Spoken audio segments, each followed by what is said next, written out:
Good afternoon, all of you.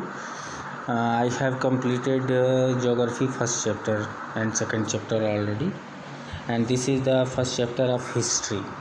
Okay, history section, beginning of medieval India. History is divided into three major period: ancient, medieval, modern. History जो है तीन भागों में divide की गई है: एंशिएंट हिस्ट्री, प्राचीन इतिहास; मेडिवल हिस्ट्री, मध्यकालीन इतिहास; एंड मॉडर्न हिस्ट्री, आधुनिक इतिहास. Okay, ancient history include the entire period from the stone age to the seventh 8th century AD. Ancient period जो प्राचीन इतिहास है वो 7th और 8th सेंचुरी को एक्सप्लेन करता है, स्टोन एज को एक्सप्लेन करता है. We have already read about the ancient India in class 6 में. एंशिएंट इंडिया के बारे में आप लोग पढ़ चुके हैं. Litho, chalcolithic age, stone age, ये सब एज के बारे में आप लोग पढ़ चुके हैं. Now we will study about the medieval India. अब हम लोग मेडिवल इंडिया के बारे में पढ़ेंगे. The medieval period in India covers the period from 700 AD to 1800 AD. इसका पीरियड 700 AD to 1800 AD है.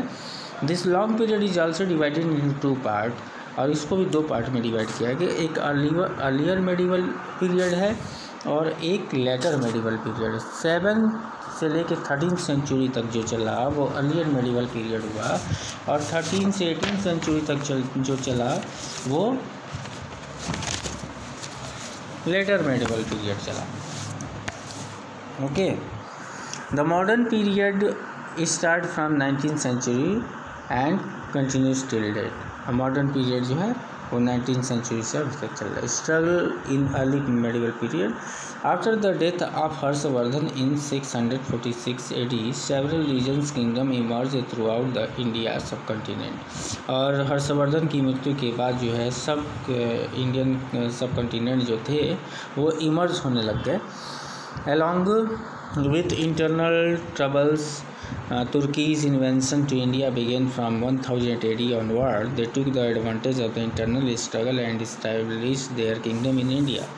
और 1000 AD में जो तुर्कीज थे उन्होंने भारत के अंदर होने वाले आंतरिक संघर्ष का लाभ उठाते हुए आक्रमण कर दिया. Called the Delhi Sultanate. In the beginning of the 13th century, the Sultanate flourished between 1200 AD to 1526. Turkies, Khiljis, Tughlaqs and Lodis. ठीक है, ये चारों आए. In 16th century a new dynasty arose that was Mughal dynasty. और 16th century में एक Mughal dynasty आई. The Delhi Sultanate was replaced by Mughal ruler. और दिल्ली सल्तनत जो है वो मुगल रूलर द्वारा रूल की जाने लगी. Babur was the founder of Mughal dynasty. Babur जो था वो मुगल डायनेस्टी का फाउंडर था. Babur was the founder of Mughal dynasty. Okay, the Mughal ruler built up a vast empire over India in the beginning of the 18th century. Decline of the Mughal period has been started. 18th century तक, 18th century के starting में इन लोगों ने पूरा empire अपना फैला दिया और फिर धीरे धीरे इनका एम्पायर ख़त्म होना शुरू हो गया. Okay,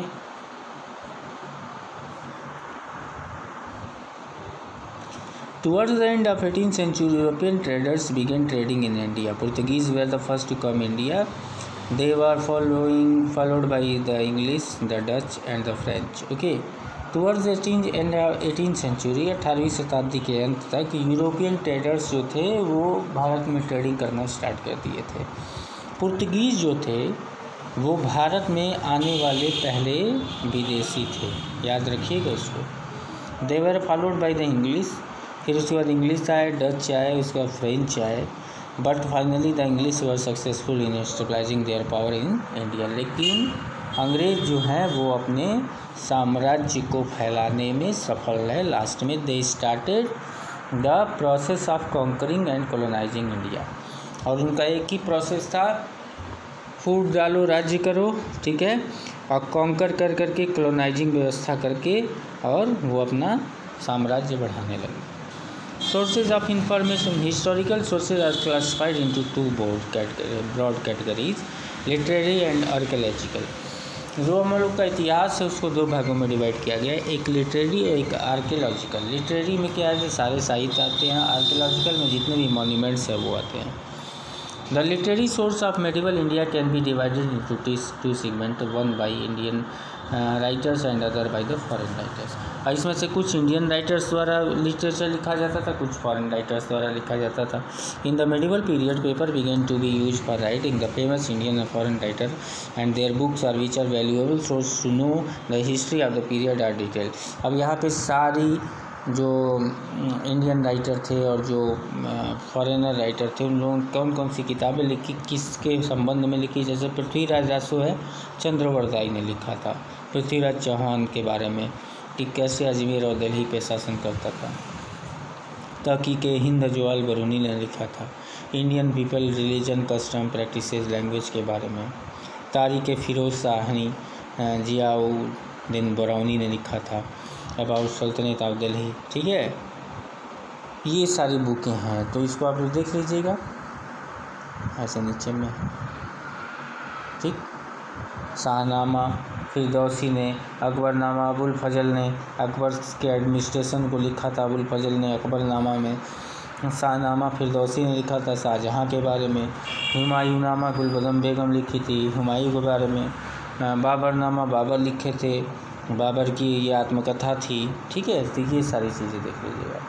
apart from these books where have a number of books written by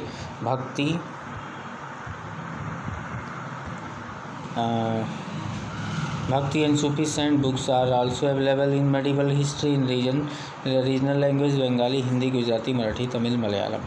और जो हम लोग के भक्ति और सूफी संत थे उन लोगों ने भी मेडिवल हिस्ट्री के बारे में अपनी अपनी बुकें लिखी जो बंगाली, हिंदी, गुजराती, मराठी, तमिल, मलयालम में था.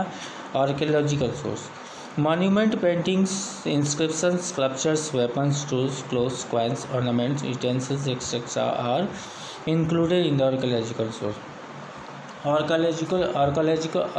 आर्कियोलॉजिकल सोर्स में मॉन्यूमेंट्स आ जाते हैं, पेंटिंग आ जाती है, इंस्क्रिप्शन आ जाते हैं, स्कल्पचर मूर्तियाँ वगैरह आ जाती है, वेपन्स आ जाते हैं, हथियार, टूल्स औजार, कपड़े, सिक्के, ऑर्नामेंट्स, यूटेंसिल, ये सारे सब आ जाते हैं. ठीक है, आर्कियोलॉजिकल सिस्टम में. अब जैसे यहाँ पे हिस्टोरिकल बिल्डिंग में आए तो Historical buildings are considered as a monument such as forts, places, temples, etc. Such monuments provide a valuable information about cultural and social life of that period. जो monuments वगैरह होते हैं, बिल्डिंग होते हैं, palaces होते हैं, टेम्पल्स होते हैं, वो उस समय के कल्चर को और सोशल लाइफ को बताते हैं. The Qutub Minar, the Red Fort, the Agra, the Red Fort of Delhi, the Taj Mahal, Jama Masjid, the Golden Temple etcetera are important monuments of the medieval period. ये सारे मेडिवल पीरियड के हैं. कुतुब मीनार, रेड फोर्ट, ताजमहल, ये सब तो आप लोग जानते हैं.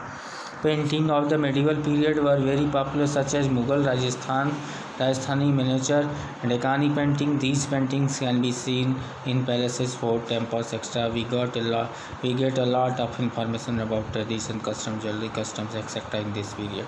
पेंटिंग से क्या होता था, पेंटिंग से हम लोग कल्चर वगैरह के बारे में जानते थे कि वहाँ के लोग कैसे रहते थे, कैसे कपड़ा पहनते थे, क्या उनका कैसी ज्वेलरी पहनते थे, कैसा उनका कॉस्ट्यूम वगैरह था. ये सब चीज़ें पेंटिंग से जानते थे हम लोग. Information about kingdom mostly they are engraved on the stones rocks temple. और जो इन्फॉर्मेशन होती थी किंगडम्स के बारे में वो एक पत्थर पे गुदवा दी जाती थी जिसको इंस्क्रिप्शन कहते थे. These inscription are most valuable because they give us information about the social, economic and political condition of India during that period. Okay, और ये सारी जो इंस्क्रिप्शन होता था उस समय की सारी इन्फॉर्मेशन बताता था, सोशल, इकोनॉमिक, पॉलिटिकल कंडीशन, ये सारी चीज़ें बताता था. Epigraphy is a scientific process that is related with the study of. Sculpture क्या होता है? Sculpture a statue of god, goddess and member of royal family. They were generally made of stones and metal. They give us information about ornament, costume and hairstyle of that period. इस sculpture में क्या होता था, जो उस समय की मूर्ति वगैरह बनती थी फैमिली के, रॉयल फैमिलीज़ के लोगों की, राजा महाराजाओं रानियों की, और जो उस समय के जो हाई प्रोफाइल लोग होते थे, गॉड गॉडेस की, इन सब से हम लोग को ये इन्फॉर्मेशन मिलती थी कि उस समय के लोग जो है कैसा कपड़ा पहनते थे, कैसी उनकी हेयर स्टाइल थी, कैसा उन लोगों का पहनावा था. ये सब चीज़ों की हम लोग को जानकारी मिलती थी. ठीक है, इसके बाद वेपन्स में आते हैं तो weapons of that period tells us about the style of warfare of those day. और वेपन्स हम लोग को उस समय की लड़ाई करने की टेक्निक को बताता था। Okay, and coins were mostly made of gold, silver, copper. They give us a lot of information about the political, economic and cultural life of medieval period. The Delhi sultans and Mughal issues different type of coins. Coins से भी हम लोगों को वहाँ की information मिलती थी कि वहाँ की पॉलिटिकल कंडीशन कैसी थी, वहाँ की इकोनॉमिकल कंडीशन कैसी थी, कल्चर ऑफ लाइफ कैसा था। तो कॉइन्स वगैरह के बारे में, कॉइन्स तो गोल्ड के भी होते थे, सिल्वर के भी होते थे, कॉपर के भी होते थे। ठीक है, तो ये सारी चीज़ें क्लियर हो गई। अब ये चैप्टर हम लोग का हो गया ख़त्म, कंप्लीट हो गया। अब इसमें आप लोगों को ये यहाँ पे लिखा हुआ है कुछ चीज़ें, literacy, written document, archaeological sources, monument, painting, inscription, monuments, historical building, okay, inscription, written record of royal family, sculpture, statue of god goddess in royal family, ये पढ़ लीजिएगा। फिल इन द ब्लैंक्स करना है। History is divided into 2 major period.